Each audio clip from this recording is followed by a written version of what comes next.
I'm Gabe Lullo, and welcome to the Do Hard Things podcast. We're talking to go-to-market leaders and entrepreneurs who have conquered the challenges, the hustle, and the grind. Get ready for real talk, real insights, and no fluff. But the hardest thing in the world right now is not actually closing deals, it's actually getting somebody's attention. If you don't have that hook in that first 5 to 10 seconds, guess what? They're going to scroll to the next one. You need to go in and you need to make it sound like yourself. That's the biggest piece of the puzzle. And I promise you, we can all tell. The people that are trolls and the people that are haters never done the thing that you're doing. I love doing this podcast because I get a front row seat to some of the greatest minds in sales. Gone are the days of saying stay in your lane. When you're an executive leader and you're an enterprise-wide leader, there are no lanes.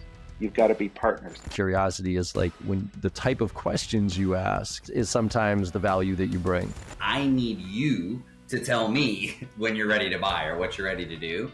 And I think it's changed so much into like adding more value. And if you're not doing that, then you're definitely going to come off as desperate. High pressure selling is like a dinosaur tactic at this point. No parent is like, oh, you should be a salesperson when you grow up, right? Everyone's like a doctor, lawyer, whatever crap. It's never salespeople. It's not your job to motivate people. It's your job to find motivated people. It's not cockiness. It's not arrogance. It's confidence knowing I know this and I know that I can help you. From where I started to where I am today is all because I learned how to sell. And there's too many people who have only been doing this for 5 freaking minutes. Sit down, close your mouth, actually go out there and get yourself beat up, then come back and tell me if something is dead or not. That is exactly why I started this podcast, because right there, that's the epitome of doing hard things.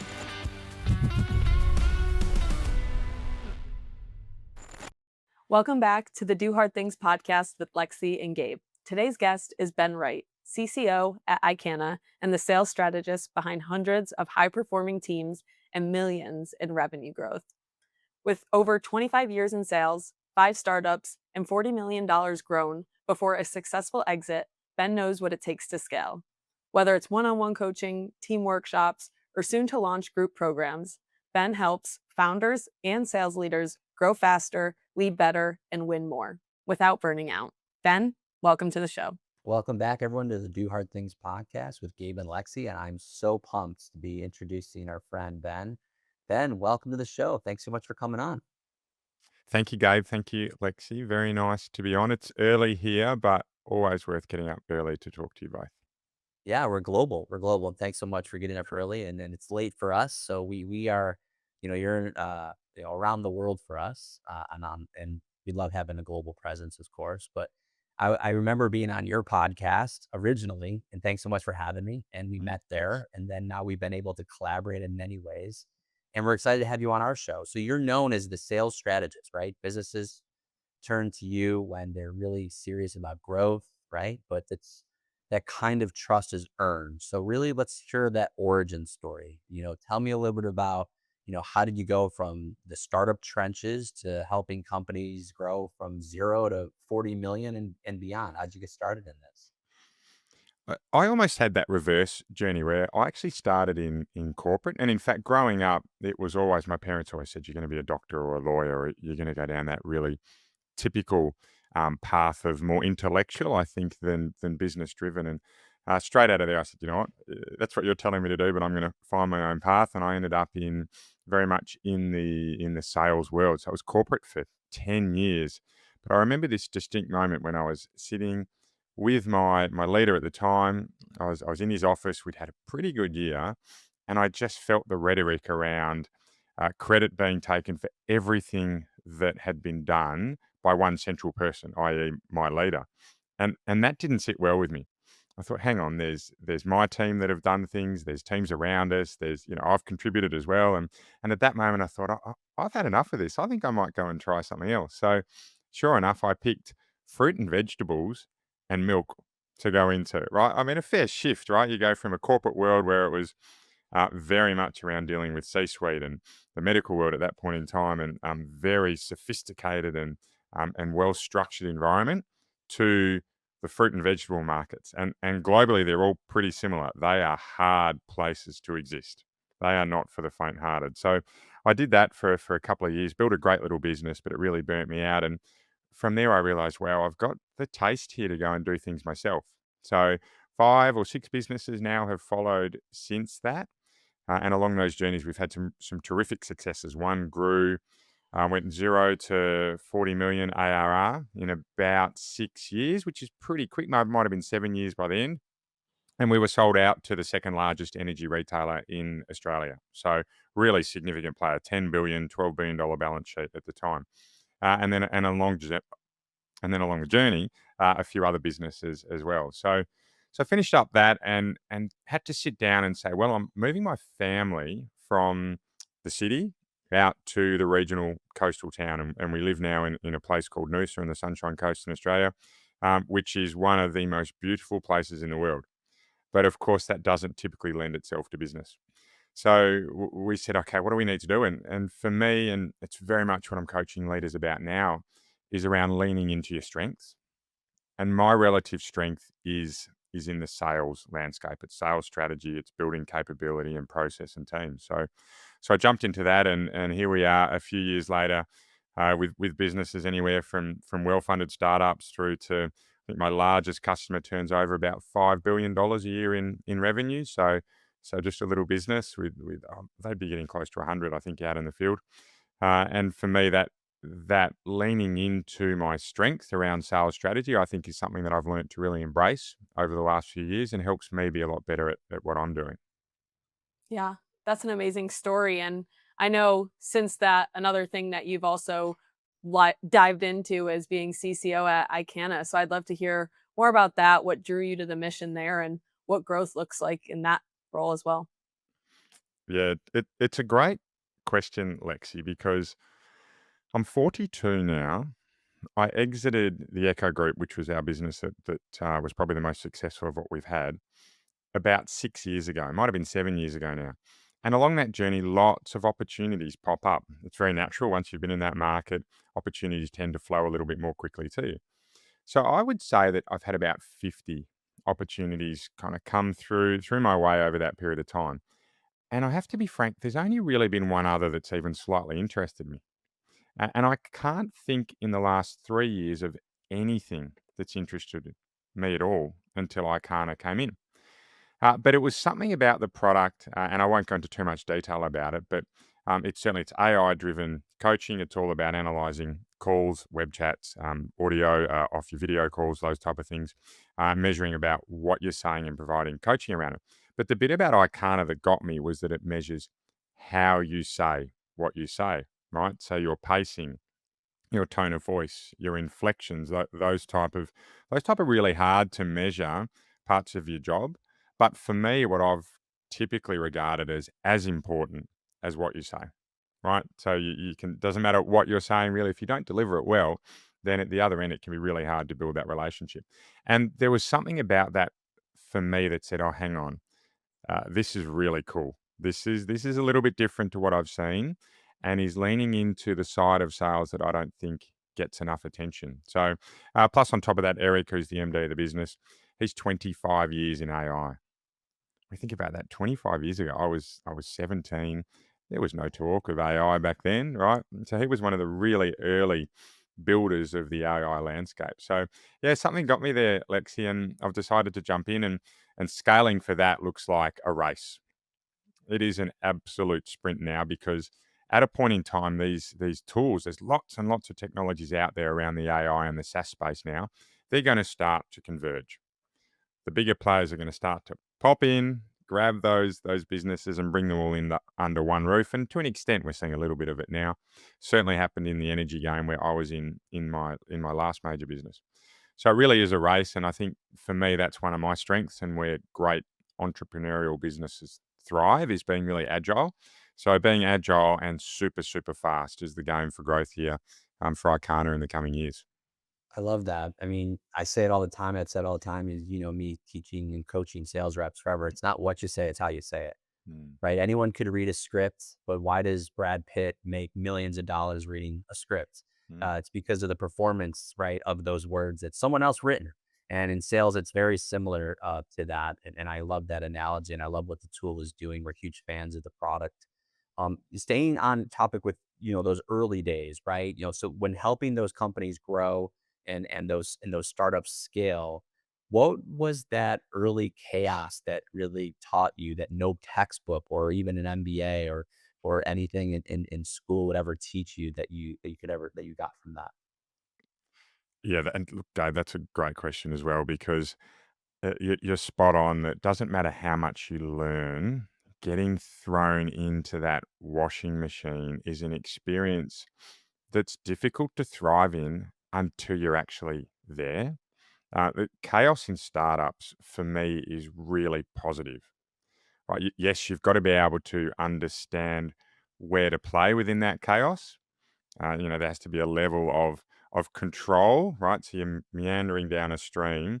You're not necessarily able to pick exactly what point in that stream you're going to sit, but you need to be able to navigate in the right direction. So working in that chaos is critical, but being able to embrace it, that chaos is good, that getting things wrong is perfectly fine as long as when you get them wrong, you're moving into a different direction, right? If you're failing once and failing twice, that's okay. But once you get to a third time, that's too much. So you've got to be able to fail fast, recognize what you've done wrong, and be prepared to try different things. I would certainly say that for me in the early days of particularly the Echo Group, we got a lot wrong, and we really suffered from it in those first couple of years. But gee, the lessons they taught us, that old adage of why fire someone when they've made a big mistake, because you've just invested in some really expensive training for them, but been able to develop that, hopefully that capability and that competency that they don't do that again. So being able to thrive in that agility is really, really important. But certainly coming out of school and university, unless you're able to put yourself into those situations, it's something that you do need to recognize will be a learned skill and will take some time to get used to for most people. I'd love to double down on what you said there. Is there a mistake or something that you've done wrong that you really feel has shaped how you coach now to help others sell smarter? Yeah, and this is one that sometimes I'm a little bit embarrassed to admit. Certainly, certainly, more often than not, I'd say I'm embarrassed to admit it. Is that I got really complacent in my late 20s. I didn't think I knew everything, but I thought that I knew enough to then use my base level of intellect, I guess my broad capability to get through any situation. And I remember a mentor came in who was actually a peer of mine in a healthcare business I was working in. And he made it pretty abundantly clear just how little I knew through his actions as a leader. And I think where I really came unstuck was that when you move from an individual contributor, right, when you're just worrying about what you have to do and perhaps your impact on those around you rather than direct leadership, through to leading others, when everything you say has an echo effect as to how it impacts those around you, and you are judged not just by the one-to-one interactions you're having, but the one-to-many interactions you're having, right? So you need to be appealing to a much broader audience, but still keeping your own core ideologies present. Is for me, I knew nothing about leadership. And my second day in, I think I lost my second day of being a leader. I lost one of our key staff members. There was a few obscenities. He said, "I'm out. I don't want to work for you." And it was a really tough lesson for me that I knew very little. And I think what that has done, Lexi, is it's grounded me that learning is a critical building block of any form of growth, right? Of any form of success. If you're not prepared to learn, I think it can be really difficult to succeed. And that's something I see really commonly with leaders is that they think they're expected to know everything. So being vulnerable enough to say, I'm learning from the market, I'm learning from those around me, I'm learning from whatever source I can, isn't what they're expected to do. But for me, the best leaders are actually learning every single day. And I'd have to say that now in teaching and training and coaching others, I'm probably learning as much, if not more, than ever. It's one of the best ways to learn is teaching others, of course. But for me, that lesson back in my late 20s, we'll say 15 years ago, has served me better than most lessons I've learned across the rest of my life. I love it. All right, so let's take a look at the context of this podcast, right? We named it "Do Hard Things" because I always bring this up in my stories. I was surrounded with, blue collar, manual labor, friends and family members growing up. So I saw that the only way to make money was to physically lift heavy things, get dirt under your fingernails, smell like fish at the end of the restaurant shift. And that is always was hard work, right? And then I realized, oh my God, I made money talking when I sold my first t-shirt for a fundraiser when I was 11. And my mind exploded. And I'm like, I can make money and not have to actually physically do anything hard. But then once I got into sales and business development, this is hard. So why is it so hard? Like, why is dealing with people or, leading teams or scaling companies? We're not physically lifting any heavy things here. We're not breaking our backs or, getting any sprained ankles or, personal insurance has to be like high because, there's disability like that. That's not what we do. But I think it's extraordinarily difficult. What's your position? And as you're working with these founders, under this pressure that we're in, what's that hardest part about scaling a team that most people don't see coming? Yeah, one of my early, in fact, not one of my early, probably one of my more recent mentors. Her name was Josie Thompson. Brilliant, and hi Josie, if you ever happen to be listening to this. She taught me that there is a difference between capability and capacity. Right, capability is that pure ability for you to reach certain heights. Right, so if you are fresh, can you run 100-meter sprint in under 10 seconds?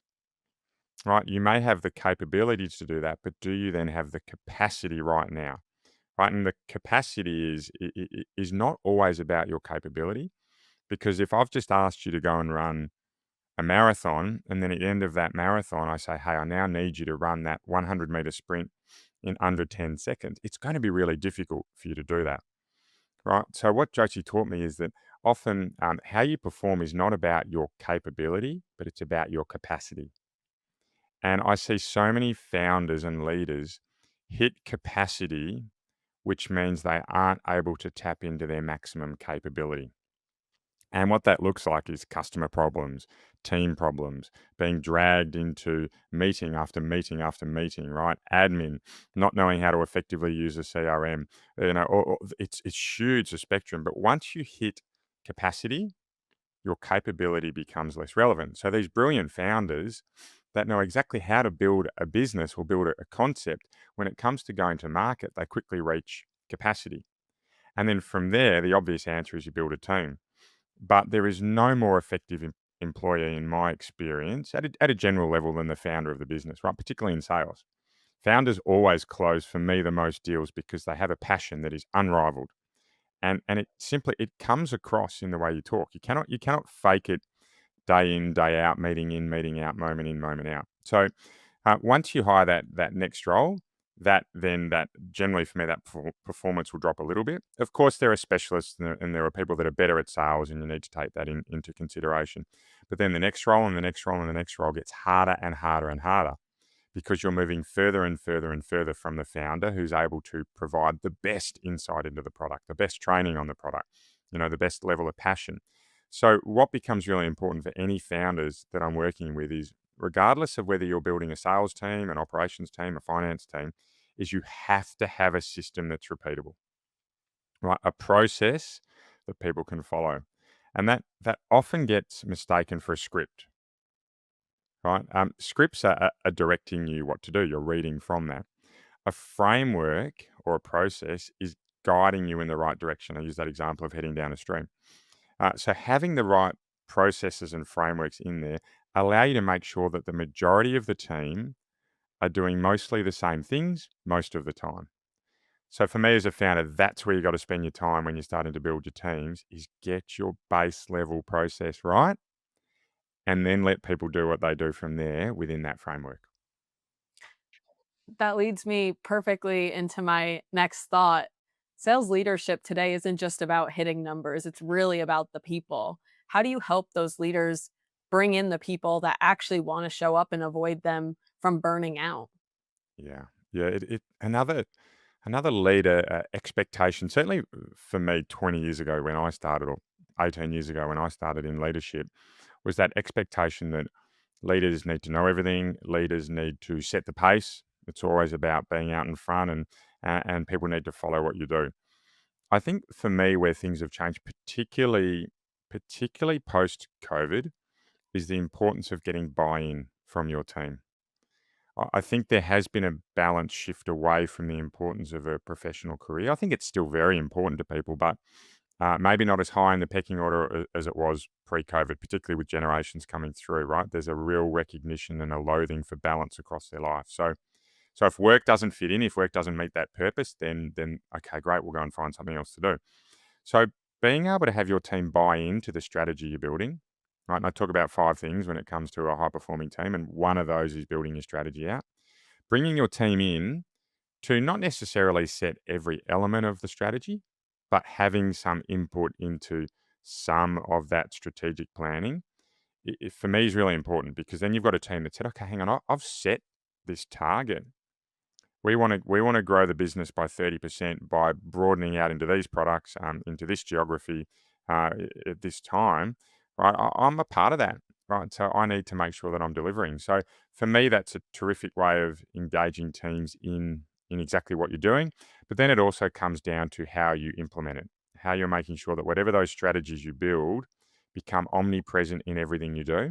And just so often you see that strategy that says, okay, we are going to expand from the US into North America, and we're going to grow by 30% by doing so by the end of the year. And here's the 5 things we need to do. But those 5 things, they're not layered into your everyday activities. They're just expected that everyone will spend a couple of hours a week or a half day a month doing those new things that you need to do, right? But when you can layer them into your one-to-ones, into your deal review meetings, into any of your coaching, any of your training, that's when strategies start to actually come to life, because they're there. They're there every single time. So they'd be the 2 things that I think I work hardest on with sales leaders.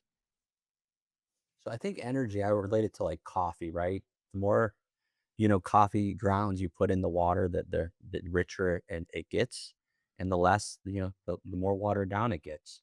So you've led hundreds of workshops, both at the founder level, the experienced sales level.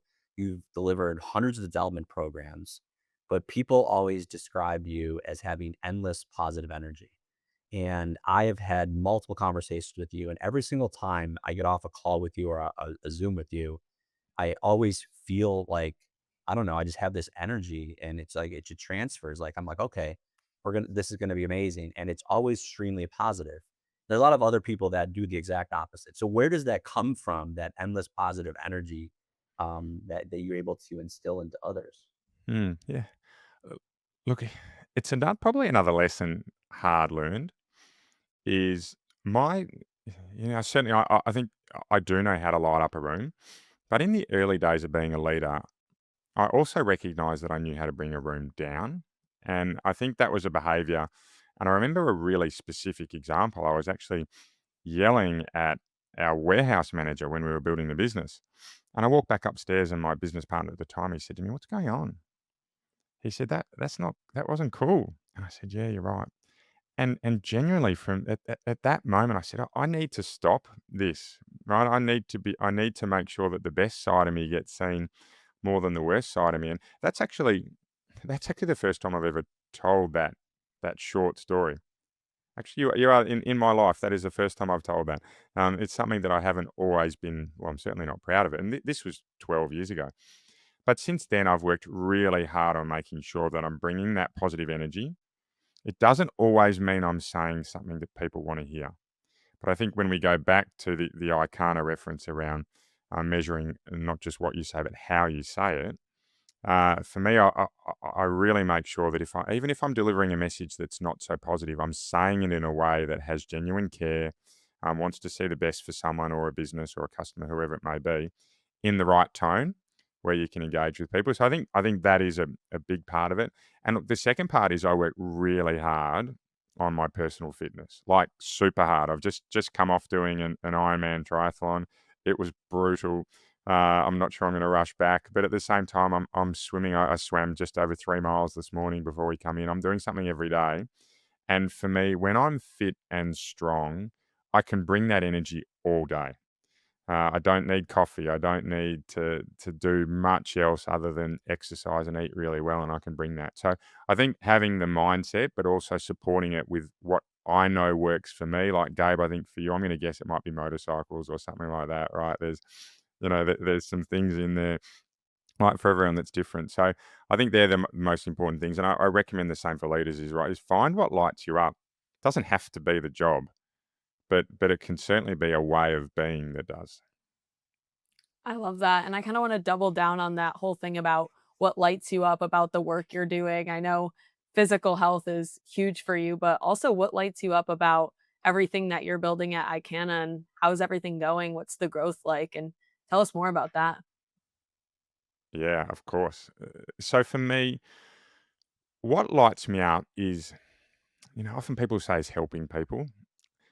And I think for many people that's often true, but I try to take that down a level to be a little bit more granular. For me, it's recognizing what my relative superpower is, right? What I'm better at than other things, and doing the best that I can to share that with others and to help others. So it is helping people, but it's also knowing that I'm tapping into what I'm best at and combining them together. That actually makes me feel really feel like I've got that sense of purpose, right? Because it's not that I'm just helping someone, but I'm also doing it by doing what I do best, right? And they tend to kind of work together. And I think Ikana is a good example of that. My relative strengths lay in building sales strategy, and that's where we're really focusing at the moment. We have ASX listed customers that are on board. We have a business that's rolling out one new function a week. Like I spoke about speed and a race, it is warp speed at the moment in terms of how we're bringing things to market. So we have some great brands and external partners like Alley that we work with. And these, for me, are building a foundation for Ikana, that old hockey stick effect where you start slow and then whoop, you ramp, right? We're in that phase now where we're starting to really ramp and recording millions and millions of minutes of phone calls. So that exciting, fast-paced journey is ahead, and I think that is leaning in really well to me around what I'm trying to do at the moment. So if a sales leader comes to you and they're feeling that misalignment, how do you help them kind of get back on track there? Yeah, and boy, does it happen so often. I know so many sales leaders. In fact, I don't know many sales leaders who don't experience this in their career or within a job because salespeople they're trained influencers, right? They're trained at building relationships and they're really often really good at it, but they're often really good at doing it with their leaders. And you might have a team of whether it's 2 or 50 in your sales team, they're all very individual personalities and can get really hard to manage, particularly when they're performing well and they want to do something different. And you can just, for me, be pulling your hair out as to how you're going to manage all of these individual personalities. So for me, the place I start with leaders, and perhaps I'll go through those quickly, those 5 things, is it's all around getting your strategy right, followed by a sales process, leaning into the behaviors that you need from your team, building out metrics, rituals and celebrations, and then having a training and coaching program. So I go through them pretty quickly, but I think the reason it's important is that I always say to leaders is start at the start. Get your strategy right, but get your team to buy in. If you're a leader and you feel like you've got a team who aren't aligning, sorry, bring them all together. Sit down, work out what direction you're going to go in. And then from there, you've got that North Star, you've got that baseline that you can work from. And that often solves some of those individual issues that you have. And then when you go through those remaining 4 steps, you tend to bring all of them out to life. So for me, sales leaders, start with your strategy, bring everyone together, get them to buy in, right? The best way to buy in is by them doing it all together, right? Have all those hard conversations in the room, thrash it out, let all that uncertainty rule for a period of time, and then try and bring everyone back together to that common kind of destination you're heading. And then from there, step into those remaining 4 areas. So we have a lot of new sales leaders that are joining this audience. A lot of SDRs, AEs who are starting off their career. I just wrote that down. Sales people are trained influencers. I love that. John Maxwell wrote in his book, The 21 Irrefutable Laws of Leadership, that leadership is influence, nothing more, nothing less.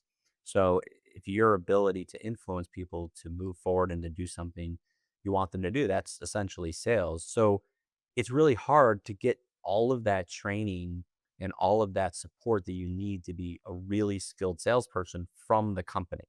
right? Like, there's a lot of other roles out there that really you have to be required to get trained from the company to be good at the job. In sales, there's so much that is available to people in the world to go seek their own training. So what would you advise those next generation of sellers, those people that, like you said, were failing in the early 20s, like you and I were when we were in our early 20s? What advice do you give them, and where should they go seek to get better?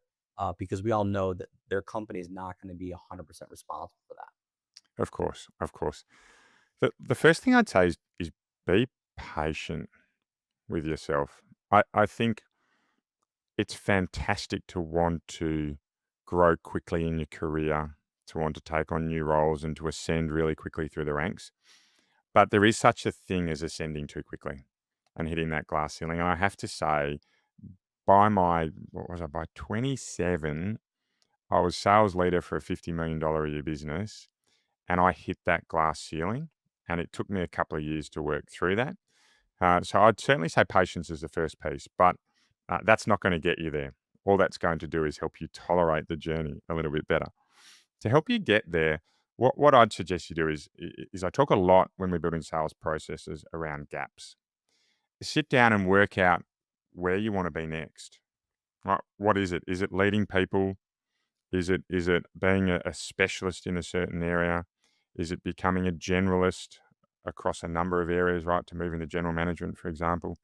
Right. Work out, have a thought about where you want to be, and then what would need to happen to get you from where you are today to get you to that point. So what's the gap? So if you wanted to be a people leader, and the gap was essentially learning how to lead people, right? You've then identified what you need to do. For me, once you can identify that, you're already on the journey because you'll start looking for those little opportunities, right? And then from there, the first thing I'd do is I'd certainly go and speak to your business first and say, hey, this is where I want to get to. This is my gap. Ask your leader if there's any other gaps, right? Your leader will confirm it or tell you something else, right? Your business will be able to help you a little bit. But then go start looking for where you want to fill those gaps, right? Podcasts are fantastic. They're a really great way to do it. Certainly recommend you start there. Start using all the tools that you got out there. Whether you're using coaching tools, right, like an Icana, whether you're using AI tools just straight off the internet, right? Whether you are using your colleagues around you, whether you're using your friends, your family, start asking the question, hey, I'd like to learn more about leading people. Where would you recommend I go? And as soon as you've acknowledged what it is and you start looking, like when you buy a red car, right? You start to see red cars everywhere, right? As soon as you've acknowledged that, things start to appear for you. So I would absolutely follow that path, and you'll find that the learning journey will happen pretty quickly. I love it. Awesome. Thank you. So for a sales rep, a manager, a founder listening right now who's maybe feeling stuck, what's one thing that they can just go out and do? One hard thing that they can go out and do to get back on track? Yeah, great. Look, certainly I'd take what I've just said, and if you're stuck right now and you're not necessarily worried about where you're going to get to next, you just want to perform in your current role. Same thing, I'd sit down and say, okay, what does success in this role look like? So, for example, is my lead funnel just not big enough? Right. So, success in this role would look like a lead funnel that has 85 prospects in there. Right. So you can look at that level, or success looks like a certain sales number. Right. But then work out exactly what that issue is. And I think I've already given that away with the lead funnel one. Is that, okay, if success looks like a lead funnel of 85 and I've currently got it sitting at 20, well, my gap is 65. Right. So actually get really clear on what the gap is, and then go about working furiously to fix that. Right. Wear the rubber off your shoes. Get out there, hit the pavement, grab the phones, emails, right? The lead generation these days is about multi-channels. One style, just calling, doesn't work, right? You have to combine it. You guys know this better than anyone. You got to combine it with multiple types of outreach, right? And go and spend your time on exactly what that gap is. And for me, again, it's almost repeating what I said earlier, but once you know where that gap is and what you need to do to get there, it becomes so much easier to make it happen because you've identified it. So that's where I'd start. And then same thing, go and speak to your business, Right? And for a lot of people out there, when they're stuck, they won't want to speak to their business. So then defer to podcasts, defer to friends, defer to colleagues, all right, defer to people who you know can help you. But if you're looking at prospecting, it won't take you long to go and find out ways to do that by just searching online. Right, so that's the approach I'd take. And to be honest, I do that myself. I'm doing it right now as I'm launching my group learning program. Right, there's a little gap in my skills around building out some of the digital requirements I have. None of the theory, just the actual go-to-market piece. And I know exactly what I've got to do to go and fix it. So I'm working really hard on it. Ben, thank you so much for your time today. This has been amazing. Really excited to get this in front of our audience. Who is the best person that should reach out to you, and where should they reach out?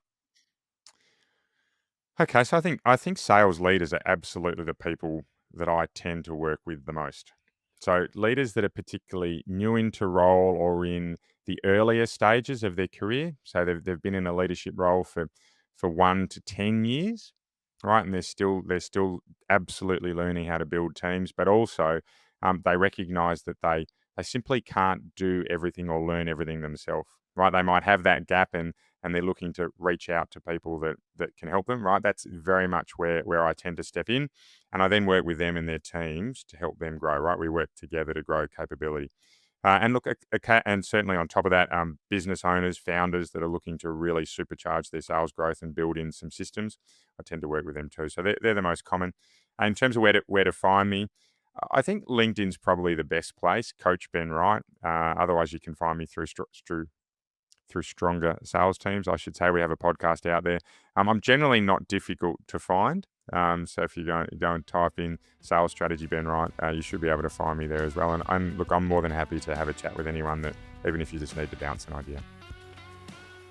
Love it. Well, thanks so much for being on the show. We're a huge fan of you and what you stand for and all of the businesses that you're building. So thanks so much, Ben, for being on the show. Thanks, Lexi. Thanks, Gabe. Nice to see you both.